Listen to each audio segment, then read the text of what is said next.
여러분 안녕하십니까? 한 주간의 주요 소식을 정리해드리는 헬로티비 뉴스 전북입니다. 코로나19 상황에서 경제적 어려움을 줄이기 위해 지자체 가운데 재난지원금을 지급하는 곳이 있습니다. 코로나19 상황이 길어지다 보니 추가 지급을 결정하는 곳도 있는데요. 이진철 기자가 2차 재난지원금이 지급된 정읍시의 전통시장을 둘러봤습니다. 설 명절을 2주 앞둔 전통시장. 물건을 찾는 손님과 이들을 맞이하는 상인들의 움직임이 분주합니다. 이것도 7만 원서 파는 것인데 불고 오르지가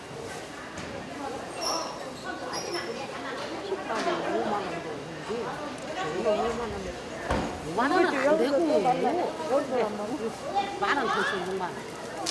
그래요. 상인들은 명절을 앞두고 지급된 재난지원금 덕분에 손님이 부쩍 늘었다고 말합니다. 지금 할머니들이 그런 것 아니면 안 와 사러. 그거 아니면 할머니들이 돈이 없으니까 안 사. 많이 와요. 와 기분이 좋지. 많이 팔고. 정읍시는 지난해 12월 시민 모두에게 2차 재난지원금을 지급하기로 결정했습니다. 1인당 10만 원씩 전북 지역에선 유일합니다. 최근 강화된 사회적 거리 두기로 피로감이 누적되면서 시민 모두의 삶의 질이 크게 위축되어 있어서 시민들께 희망을 드리고 새해 시작과 함께 침체된 지역경제 활성화에 도움을 주기 위한 취지입니다. 지난해 정읍시가 1차 재난지원금 지급 당시 지역 매출액을 분석한 결과를 보면 정읍시가 1차 재난지원금을 지급한 5월 한 달 동안 지역 내 매출은 105억 원으로 코로나19 발생 초기보다 53% 증가했습니다. 특히 전통시장의 경우 같은 기간 47%나 소비가 늘어난 것으로 나타났습니다. 설 명절을 앞두고 추가로 재난지원금이 지급되면서 소비 심리가 반짝 살아났지만 이러한 분위기를 장기적으로 이끌어갈 수 있는 대책 마련도 요구되고 있습니다.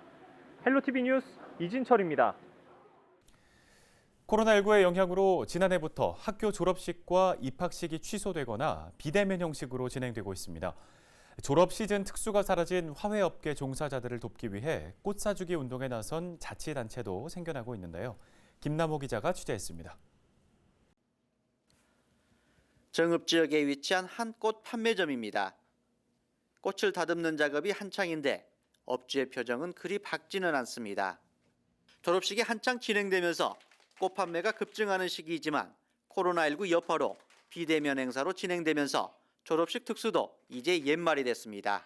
상반기 매출은 매년 2월 졸업 시즌에 집중되어 있는데 졸업식 비대면 취소가 많이 되고 있고 꽃다발 소비도 전혀 없어요. 이제 꽃 너무 어려운 이런 업계를 위해서 없는 행사도 만들어서 꽃 선물 좀 많이 하셨으면 좋겠어요. 꽃을 찾는 사람들이 줄면서 꽃값도 지난해 같은 시기에 비해 절반가량으로 떨어졌습니다. 이처럼 어려움을 겪는 화훼 농가와 관련 종사자들을 위해 임실군이 꽃처럼 임실처럼이란 이름을 내걸고 사랑의 꽃 사주기 운동을 시작했습니다. 직원 생일 때 축가꽃을 선물하고 테이블 한 곳당 하나의 꽃을 비치하는 등 꽃 사주기 캠페인을 오는 5월까지 지속적으로 진행할 계획입니다. 꽃처럼 임실처럼 사랑의 꽃 사주기 운동이 화훼농가의 경영난에 다소나마 보탬이 되기를 바라며 이 운동이 전국적으로 확대되기를 기대합니다. 코로나19 여파로 지난해부터 각종 행사가 취소되면서 꽃을 찾는 사람들은 갈수록 줄어드는 상황. 졸업식과 입학식 행사 취소로 위축된 화훼업계를 돕기 위한 꽃 사주기 운동이 어려움을 겪는 종사자들에게 조그마한 희망이 되고 있습니다. 헬로티비 뉴스 김나호입니다.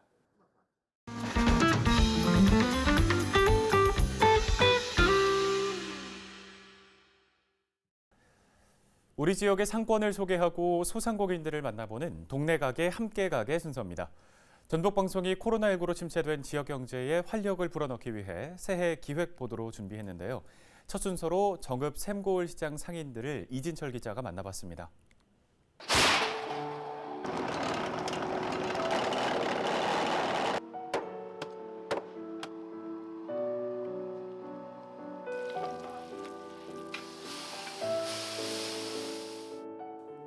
우리의 일상과 가까운 곳에서 100년 넘게 자리를 지킨 곳이 있습니다. 한 세기가 지나도록 변함없이 손님을 맞이하고 있는 정읍 샘골 시장입니다. 오랜 세월의 흔적은 시장 곳곳에서 발견할 수 있습니다.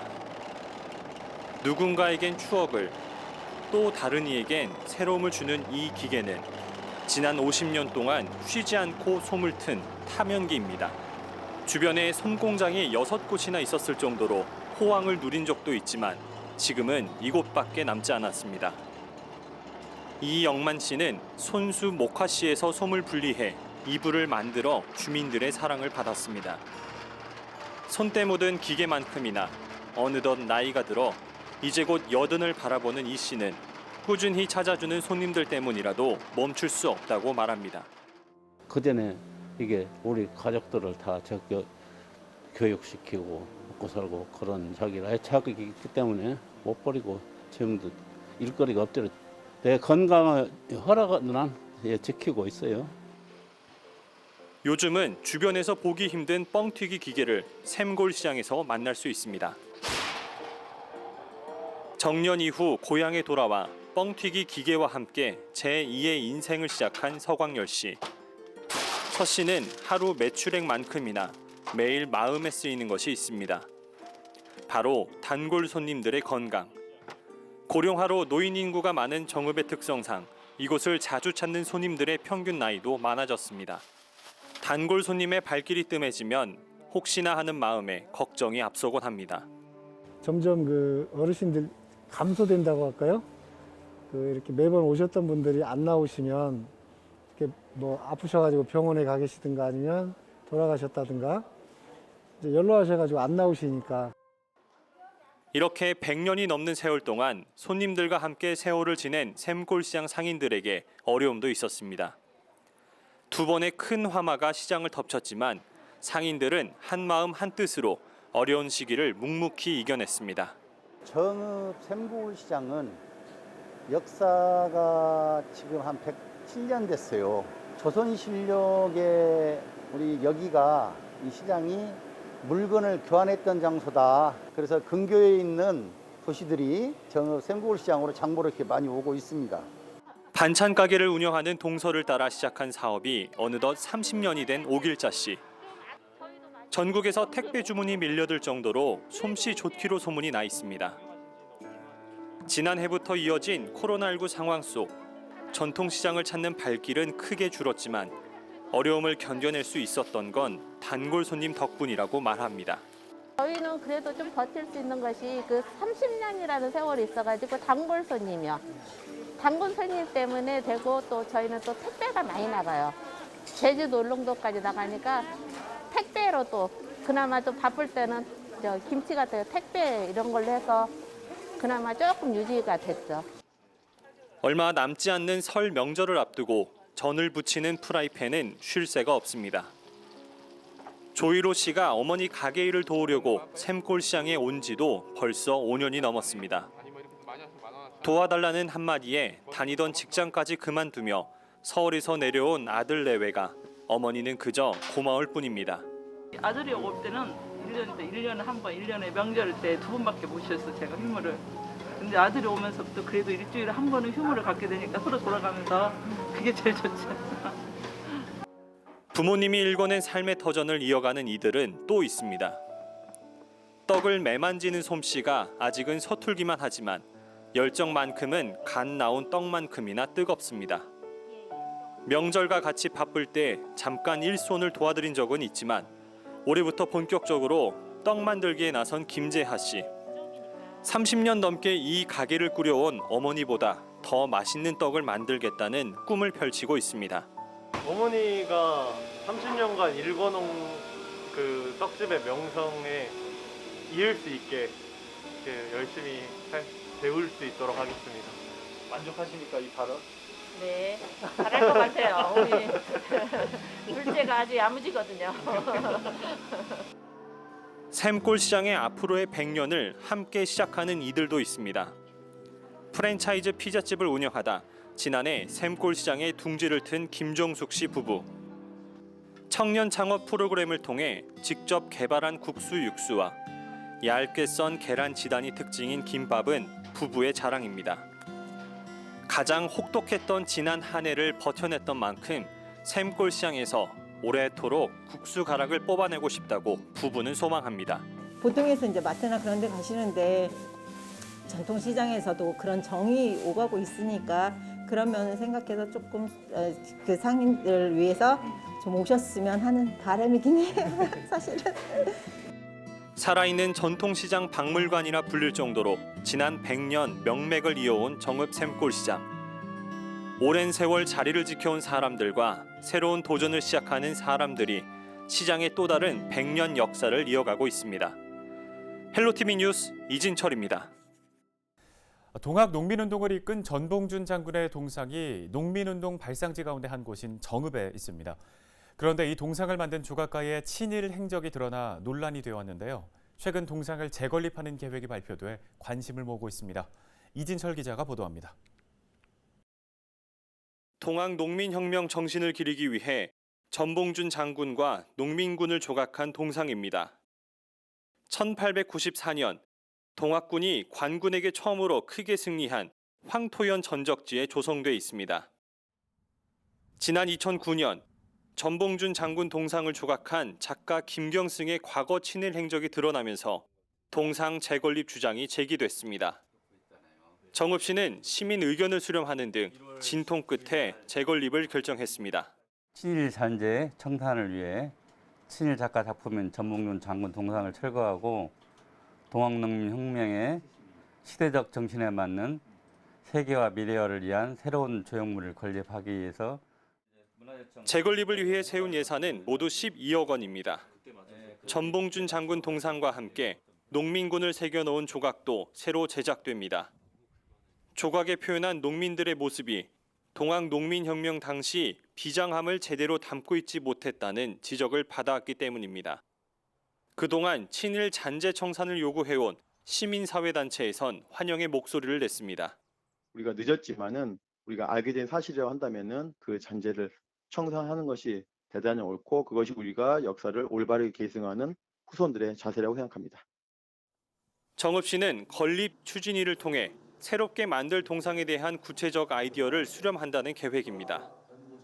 새로운 조각상 설립을 위한 문화재청 허가 등의 절차를 거친 뒤 이르면 내년 초쯤 그 모습을 볼 수 있을 전망입니다. 헬로티비 뉴스 이진철입니다. 농촌 지역의 들녘마다 수거되지 않은 폐 농기계가 곳곳에 방치되어 있습니다.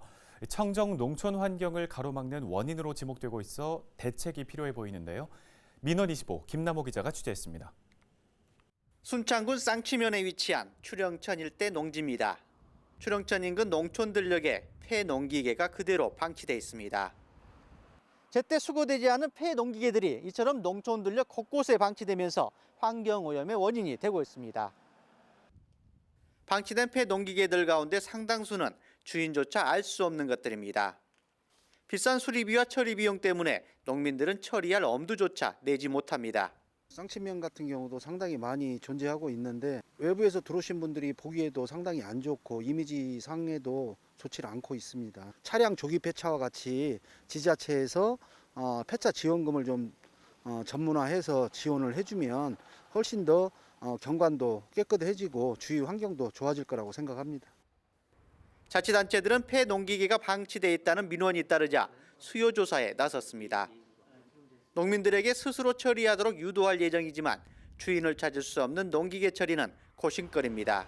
8개 읍면 수요 조사를 해서 지금 방치 농기계를 읍면별로 지금 파악을 했습니다. 방치 농기계에 있는 읍면에 대해서는 지금 통보를 해서 지금 자기 전답에 있는 농기계들에도 지금 마을 미관을 재우고 있는 그런 농기계에 대해서는 자진적으로 좀 이동을 할 수 있도록 지금 주민 소유주를 설득하고 있는 그런 단계입니다. 고령화와 일손 부족으로 기계화로 바뀌고 있는 농촌 들녘.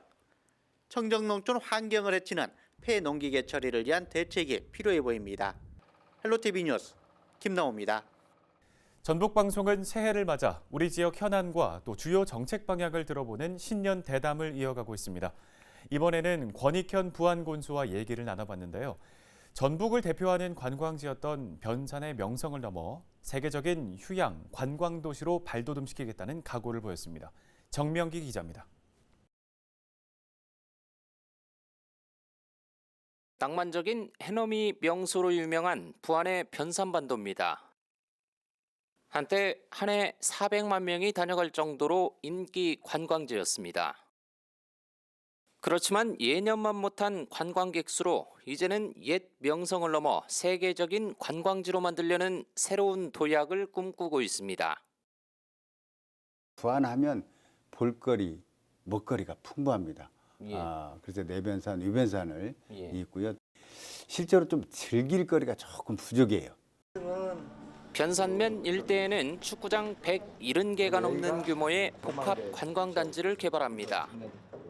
부안군은 골프장과 호텔, 문화시설 등을 조성할 예정으로 민간 자본을 활용해 추진할 계획입니다. 지난해 12월 우선 협상 대상자도 선정한 가운데 사업 관련 사항을 논의해 왔습니다. 우리가 복합 관광 단지 개발을 해야 되겠다 해서 그 계획을 세웠고요. 그래서 작년에 우선 협상 대상자를 선정을 했습니다. 그래가지고 오늘 이제 올해 2월이나 3월에 업무 협약을 해서 본격적으로 추진할 계획입니다. 관광 휴양 도시로서의 변신을 꾀하는 건 이뿐만이 아닙니다. 변산에 있는 궁항은 요트와 같은 레저용 선박이 정박할 수 있는 마리나 항만으로 조성될 계획입니다. 최근 사업을 시행할 예정인 기업과 업무 협약을 맺은 전북도와 부안군은 요트 계류 시설은 물론 숙박과 체험 시설 등도 지을 예정입니다. 특히 마리나항에 크루즈선이 접안할 수 있는 연계 사업까지 구상 중입니다. 마리나 항만 개발 사업은 부안만의 특색을 살린 부안형 사업으로 지역 발전의 견인차 역할을 함은 물론 글로벌 휴양 관광도시 부안 실현의 신호탄이 될 것입니다. 내후년에 치러지는 세계 잼버리 대회는 부안의 매력을 전 세계에 알리는 계기가 될 것으로 기대되는 상황. 부안군의 주요 정책 방향과 현안 등을 확인할 수 있는 헬로 이슈 토크 부안군 수편은 오는 16일 저녁 7시 15분에 방송됩니다. 헬로티비 뉴스 정명기입니다. 다음 소식입니다. 연말연시 불우이웃을 돕기 위한 희망 2021 나눔 캠페인 사랑의 온도탑이 역대 최고 모금액인 104억 8천만 원을 달성했습니다. 전북 사회복지 공동모금회는 올해 사랑의 온도탑이 164도를 기록했다고 밝혔습니다. 이 같은 수치는 목표액인 63억 9천만 원을 뛰어넘은 액수이자 전국 최대 나눔 온도입니다. 전북 공동모금회는 지난 1999년 캠페인 개시 이래 22년 연속 100도를 달성했고 처음으로 기부 금액 100억 원을 초과했습니다. 미세먼지 저감과 기후변화에 대응하기 위한 도시숲이 확대 조성됩니다. 전북도는 도심 속 유휴지와 가로변 등에 179억 원을 들여 생활권 숲을 만들 계획인데요. 또 미세먼지 차단과 자녀가 안심할 수 있는 그린숲 조성에도 306억 원을 투입하기로 했습니다. 도내 11개 시군이 실시 설계를 추진했으며 올 봄에 착공할 예정입니다. 전북도의 농축수산식품 수출액이 사상 최대치인 연 4억 달러를 돌파하는 등 4년 만에 200%가량 상승한 것으로 나타났습니다. 전북도는 지난해 농축수산식품 수출액이 전년 대비 5.2% 증가한 4억 9만 달러를 기록했다고 밝혔습니다. 또 지난 2016년 2억 달러 규모의 농축수산식품을 수출한 이래 4년 만에 2배 성장을 기록했습니다. 품목별로 지난해와 비교해보면 가공 농식품과 축산물이 전체 수출 증가를 이끌었습니다. 윤준병 국회의원이 배달과 운전을 하는 이른바 플랫폼 노동자들의 휴게 시설을 지원하는 법안을 대표 발의했습니다. 이 지원법에는 국가 또는 지방자치단체는 플랫폼 노동자 휴게 시설을 설치, 운영하는 비용의 전부 또는 일부를 예산의 범위에서 지원할 수 있도록 하는 내용이 포함됐습니다. 윤 의원은 이런 법안을 통해 플랫폼을 매개로 하는 특수고용직 노동자들에 대한 공적 보호가 강화되기를 기대한다고 밝혔습니다. 헬로티비 뉴스 마칩니다. 함께해 주신 여러분 고맙습니다.